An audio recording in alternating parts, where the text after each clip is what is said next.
বাবুই পাখিরে ডাকি বলেছে চড়াই, উড়ে ঘরে থেকে করো শিল্পের বড়াই। আমি থাকি মহাসুখে অস্তালিকা পরে, তুমি কত কষ্ট পাও রোজ বৃষ্টি ঝরে। বাবুই হাসিয়া কহে সন্দেহ কি তাই, কষ্ট পাই তবু থাকি নিজের বাসায়। পাকা হোক তবু ভাই পরের বাসা, নিজে হাতে গড়া মোর খাসা। ঠিক। আজকে কি হলো, এখানে কি হলো?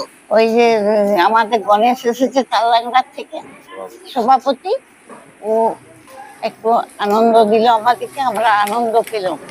আর আমার জন্মদিন, আর এই জন্য মনে খুবই আনন্দ হলো। আর এই একটি আমার মেয়ে এসেছে, উনিও খুব আনন্দ দিল, যেমন ওরা সুখী হয় এইগুলো। কেমন লাগলো আপনাদের? কেমন লাগলো? খুব ভালো, খুব ভালো, ছাড়তে মন যায় না, এত ভালো লাগলো। না প্রণাম করতে হবে না? ঠিক আছে। না না না, কি নাম আপনার? কি নাম? পুষ্প দত্ত।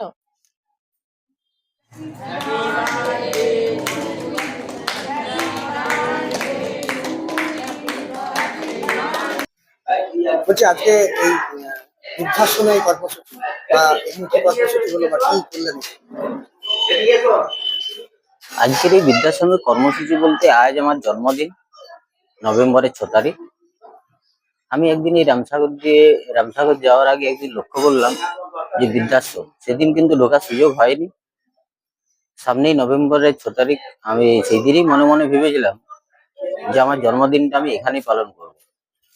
এখানে যে যত সমস্ত বৃদ্ধাশ্রমী আবাসিক বৃদ্ধ আছেন, ওনাদের আজ মধ্যাহ্ন ভোজনের ব্যবস্থা করেছিলাম এবং কিছু শীতের শাল টালের ব্যবস্থা করেছিলাম ওনাদের জন্য। শীত বস্ত্র দিলেন নাকি? হ্যাঁ, শীত বস্ত্র দিলাম। এবং সব থেকে আশ্চর্য জিনিস, ইনারা সংসার জীবন থেকে একাকিত্ব ভোগ করছে। ওনাদের পাশে আইকে এসে ওনাদের মুখে কিছুটা হাসি ফোটাবার আমার মূল লক্ষ্য। মানে যেখানে ধরুন যে জন্মদিন পালন উপলক্ষে বিভিন্ন মাইক টাইপ বিভিন্ন সারণ করে পালন করা হয়, সেখানে হঠাৎ করে এই বৃদ্ধাশ্রম কি কারণ কি বা তাদের পাশে দাঁড়ানোর জন্য কি? হ্যাঁ, অবশ্যই। তার কারণ আমি রামসাগর যাওয়ার পথে সেই দিনে আমি মনে মনে টার্গেট করেছিলাম যে এনাদের পাশে, আমার সামনে জন্মদিন আছে, সেই দিনে ওনাদের সাথে আমি কিছুটা আনন্দ ভাগ করে নেওয়ার জন্য। কি করলেন ওনার সাথে, আজকে কতটা সময় কাটালেন? আমি সকাল 10টাতেই এসেছিলাম। ওনাদের সাথে সারাদিনেই গল্পের মধ্য দিয়ে, হাসি খুশিতে, ওনাদের সাথে কবিত্রী আবৃত্তিতে সারাদিনেই আইকে মেতেছিলাম। কেক টেক কাটা তাদেরকে নিয়ে? হ্যাঁ, তাদেরকে নিয়ে কেক কাটা থেকে শুরু করে নিজের হাতে ওনাদেরকে খাবার খাইয়ে সমস্ত কিছু, আজকে দিনটা আমার খুবই লাকি। আজকে যে ওনাদেরকে যেভাবে পাশে পেলেন বা বিভিন্ন সময় আপনার কতটা ভালো লাগলো? আমি ব্যক্তিগতভাবে খুবই আনন্দিত। এই ধরনের সুযোগ সবার ভাগ্যে জোটে না। খুব তপস্যা করলে এই ধরনের হয়তো কাজ করা যায়। আমি ব্যক্তিগতভাবে খুবই আনন্দিত। আগামী দিনে কি এইভাবে কি তাদের পাশে দাঁড়াবেন?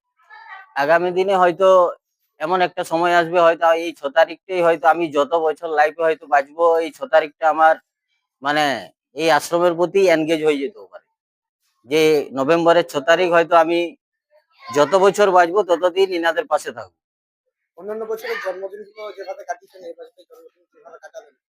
কোথাও কি ফারাক খুঁজে পেলেন বা কোথাও কিছু আনন্দ?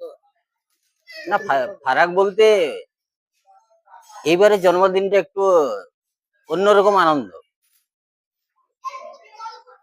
এই বয়স্ক বৃদ্ধদের সাথে থেকে আজ আমার খুবই ভালো লাগছে।